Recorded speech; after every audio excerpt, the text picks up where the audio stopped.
The Confessions is a 4th century autobiographical stroke Christian devotional work by the North African theologian Augustine. Augustine was born in 354 CE in present-day Algeria, and when he died in 430, he was Bishop of Hippo in present-day Tunisia. The Confessions is generally regarded as the first autobiography in Western literature. But Augustine's also important as a philosopher. Some scholars see his 426 CE, The City of God, as the first sustained attempt at a philosophy of history, but he also anticipates Descartes' I think, therefore I am by over a millennium, and he has profound views on time and eternity. His Christianity is heavily influenced by Plato. Theologically, he conditioned the entire direction of Christian thought. His biggest battle was with a British theologian called Pelagius, who claimed that human beings were innately good, free will was real, and original sin was a delusion. Augustine thought none of those claims was true. Thanks partly, perhaps even chiefly to Augustine, Pelagius's views were condemned as heretical at the First Council of Ephesus in 431 CE.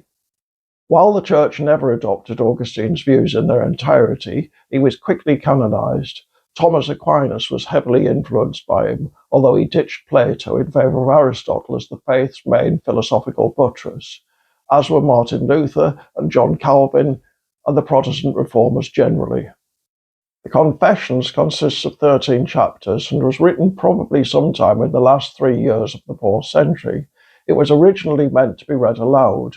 For modern readers, it can be a little hard going because it's written in the style of a prayer, so Augustine frequently breaks in to remind God of something or to thank God for a particular event.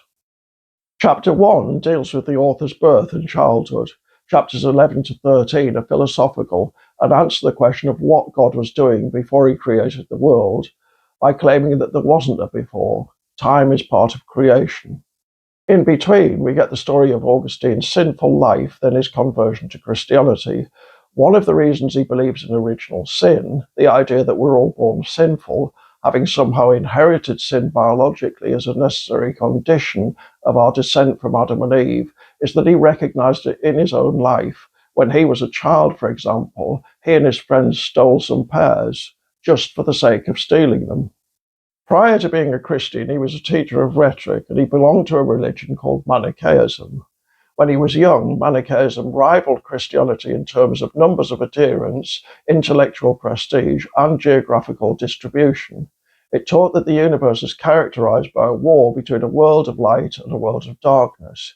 Human beings are caught in the middle and must choose one or the other. God isn't omnipotent, so the choices made by humans are important.